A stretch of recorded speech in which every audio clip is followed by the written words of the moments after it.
Bernie delivered a speech today about democratic socialism. Now, obviously, he identifies as a democratic socialist. He's come under a lot of heat for that for no damn reason. So he was delivering a speech today defending that ideology.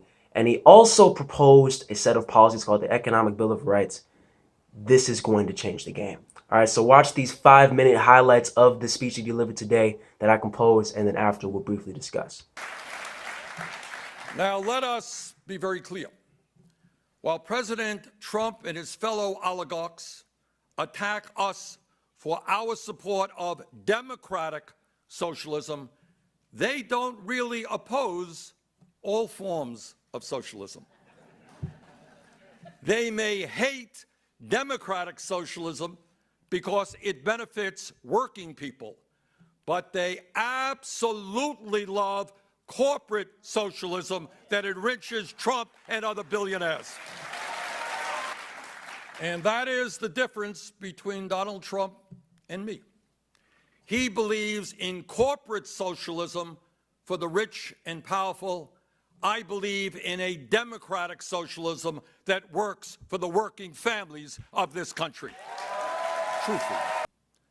Freedom is an often used word, but it is time that we took a hard look at what that word actually means. Ask yourself, what does it really mean to be free? Are you truly free if you are unable to go to a doctor when you are sick, or face financial bankruptcy when you leave the hospital? Are you truly free if you cannot afford the prescription drugs you need in order to stay alive? Are you truly free when you spend half of your limited income on housing and are forced to borrow money from a payday lender at 200% interest rates? Are you truly free if you are 70 years old and forced to work because you lack a pension or enough money to retire? Are you truly free if you are unable to go to a college or a trade school because your family lacks the income? Are you truly free if you are forced to work 60 or 80 hours a week because you cannot find a job that pays you a living wage? Are you truly free if you are a mother with a newborn baby, but you are forced to go back to work immediately after the birth of that child because you lack paid family leave? Are you truly free if you are a small business owner or a family farmer who is driven out of business by the monopolistic practices of big business? Are you truly free if you are a veteran who has put his or her life on the line to defend this country and tonight will be sleeping out on the streets? To me, the answer to those questions in the wealthiest nation on earth is no.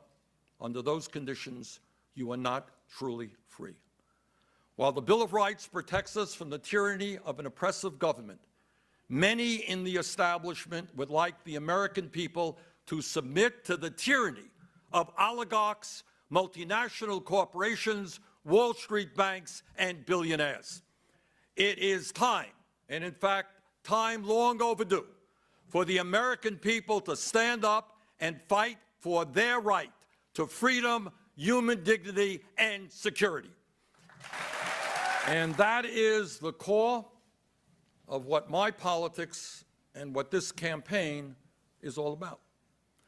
In 1944, FDR proposed an economic Bill of Rights, but he died a year later and was never able to fulfill that vision.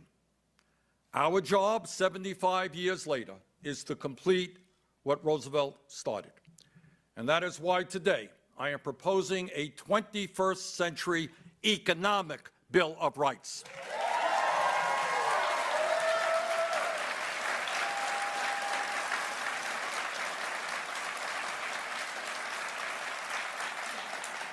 A Bill of Rights that establishes once and for all that every American, regardless of his or her income, is entitled to the right to a decent job that pays a living wage. the right to quality health care, the right to a complete education, the right to affordable housing, the right to a clean environment, and the right to a secure retirement. Over the course of this election, my campaign has been releasing and will continue to release detailed proposals addressing each of these yet to be realized economic rights. We will also address the attacks that are being launched every day against the civil rights and civil liberties of our people. And let me be absolutely clear. Democratic socialism means to me requiring and achieving political and economic freedom in every community in this country. Listen, man, that's going to change the game. That's going to absolutely change the game. A new poll came out today showing that Elizabeth Warren is second and Bernie Sanders is third. There's also other polls that came out recently disputing that. However, it's clear that Elizabeth Warren is now consolidating a lot more of the progressive base. I made a video recently talking about how that's dangerous. I don't think that's very good for our prospects if we're trying to get a progressive as a nominee. But clearly there is a race going on within the entire race between Bernie and Elizabeth. And this right here can distinguish Bernie. When you truly come out as this revolutionary progressive, not just some American progressive that tiptoes around really embracing these ideals, but going into an entire speech saying, I am a democratic socialist. This is what I represent. And all of these things that we propose are not just pie in the sky ideals. They are rights. They are not privileges. They are rights which should be constitutionally ensured. I think that's brilliant. That is absolutely brilliant. Let's go back into what the Economic Bill of Rights is talking about. When you're talking about ensuring healthcare as a right, when you're talking about ensuring education as a right, when you're talking about ensuring a safe and secure retirement as a right, when you talk about ensuring a clean environment as a right, when you say all of those things, it's not just some plan, right? It's not just rhetoric. It's not just flowery. It's real. It's a pledge. It's holding you. It's giving them their word that this is never going to be undermined in this America. That's beautiful. That's absolutely beautiful. So again, I think that this is going to change the game. You're going to be held to a higher standard now if you truly want to be a progressive, where he just bolstered the bar. He just rocketed it up. Like, this is where you need to be. All the way up here, man, towards the moon. I'm the real OG in this race. He just declared himself for that. Setting out rights. This is a right. It's beautiful. It is absolutely beautiful. So again, I think that this changes the dynamic. It forces all of these faux progressives in the race, where you got Pete Buttigieg, you got Kamala, you got Corey, you got these faux progressives who are just simply piggybacking on what he outlined in 2016, right? And then maybe a more half-breed progressive in Elizabeth Warren. They're pushing all of them to the left. They're pushing them towards where they need to be. Because in the debates, he can now bring this up. The Economic Bill of Rights, have you signed on to it? Have you proposed your own version of the Economic Bill of Rights? Because this is what I stand for. The assurance, not just the proposal, but the assurance that healthcare will be insured for all Americans, that education will be insured for all Americans, that a clean environment will be insured for all Americans, that retirement will be insured for all Americans, that a job will be insured for all Americans with a living wage. Have you proposed that? Hell no, I don't think so. Therefore, I am the most progressive in this race. Therefore, I am the person that the American people can trust. That is so powerful. That is so powerful. So again, the dynamic of this race has astronomically shifted. All right. So what we need to do, I didn't see media covering this too much. Mainstream media, they're always slacking off their job. They never want to do what they need to do. They never give fair coverage to Bernie because they don't want to see him win. He was talking about it in the speech today. The establishment simply does not want to see him win. Plain and simple. So what we have to do, share this clip, share the entire speech with as many people as you can. Make sure that people have heard about this. And most importantly for Bernie, I think that, again, when he's having these public opportunities, right, like the debates coming up in 2 weeks, you have to make that distinction clear. Elizabeth Warren is coming. She is coming. Now, I would not mind her as a nominee, right? I'd love Tulsi as a nominee, right? But we don't want progressive infighting. We want to make sure that it's consolidated behind, we want to make sure that it's consolidated behind one specific candidate. All right, so what we need to do is draw the distinction because we want that candidate to be Bernie.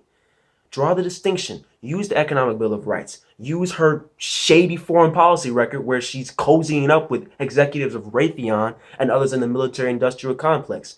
Draw the distinction between a pure revolutionary and a half-breed progressive. And something like this changes the game. So as long as he makes that clear in the debates and other public opportunities, makes this another cornerstone of his campaign, this changes the game.